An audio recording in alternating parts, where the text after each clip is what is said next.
Shalom and welcome to 2 Minutes of Torah. This year is entitled an overview of the shiur given for the 6th, 7th graders, Sadiqim from Darchai Noam, the last chug, a few days before Yom Kippur, and the sugya was, person goes ahead, eats on a fast day, can he still say Anainu? So it's an interesting question. So the answer is clearly no. So this case actually happened. A person, young kid, ate, a mitzvah boy, ate a popcorn, piece of popcorn or two, and then he realized, oh my gosh, it's Tzom Gedalia. So he ate something, but didn't have much. What's the shear? At what point do we say this is not a Taanit? You broke your Taanit. Is it a drop? Well, that's not easy to say because on Yom Kippur, breaking it Doraita, where your chayav karet is when you have malolug mavet shikfo, and when you have kotevet right date, which is bigger than an olive, smaller than an egg. So that's when you're breaking it, where you get punished. We of course paskin that even chatzi shiur asur min Torah, even a small amount you cannot have. But at what point are you liable for punishment? When is it considered to be breaking the fast that you're liable? That's a specific shear. So maybe you'll say, Tzom Gedai, if you had one piece of popcorn, we need to measure. Is that piece of popcorn less than a kotevet? Because that's what's breaking Inui. So it's not so simple. So let's go back to Yom Kippur. Why do you have this interesting, unique shiur? So the fact is, all areas of the Torah, when you talk about achila, whether it's a positive mitzvah or an isser, you talk about a kazayit. How much matzah you have to eat? Kazayis. Maror, kazayis. How much pig do you have to eat to get makot? Kazayit. Cheeseburger, kazayit.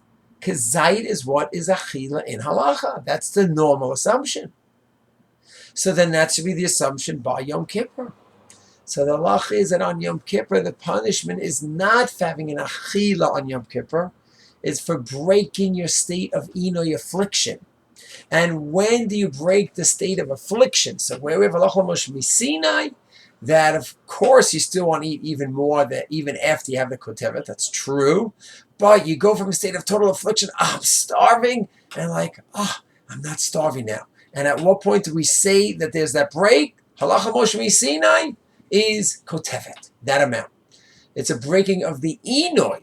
That is what brings the punishment, and not that you did a halachic achila. So that's on Yom Kippur. So on Yom Kippur, anything less than the kotevet is wrong, obviously, but it doesn't halachically break the ino and the tanis. What about the other fast days? You have Tzom Gedai, Yeshivas of Tammuz, Tisha B'Av, and a personal fast day I take upon myself.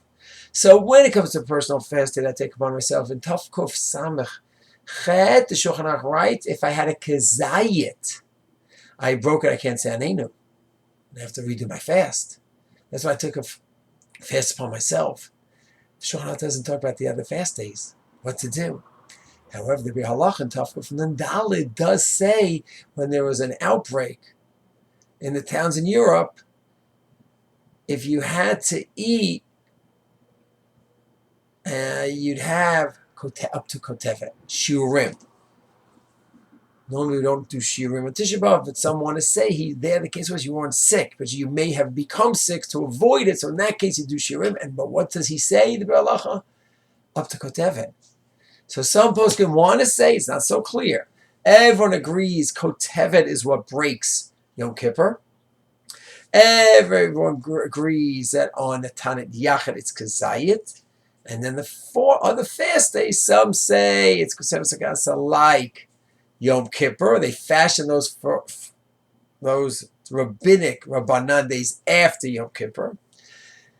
And therefore, it would be Kotevet and Malol Lugmav. While others say, not so simple. It might be halacha of kazayis there. It's halacha nachila, not halacha dafka in removing the inoy. So to finish off, regarding the popcorn, if the popcorn was less than a koseves agasa, even if it's more than kazayis, there's room to say that he could still say Anainu b'yom sam tanitenu, because halachically he is still defined as being part of the tzom. Shalom.